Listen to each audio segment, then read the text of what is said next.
How to turn off two-factor authentication on Facebook. Hi everyone, I'm here to assist you today. Without any delay, let's jump right in. First, open Facebook. Click on three lines at the top right corner of your screen. Then scroll down and click on Settings and Privacy. Then click on Settings. In here, click on Account Center, which is at the top. Then scroll down and click on Password and Security. After that, click on Two-Factor Authentication. Then select Facebook, which is the first option. Then select in which you have enabled. In my case, it's Authentication app. And at the top, click on Authentication app.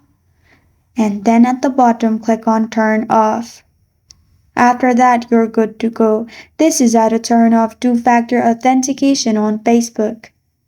Thank you for joining me today. If this video helps you out, please leave a like and subscribe for more. Got a question or want to suggest a topic? Comment below. Thank you for watching.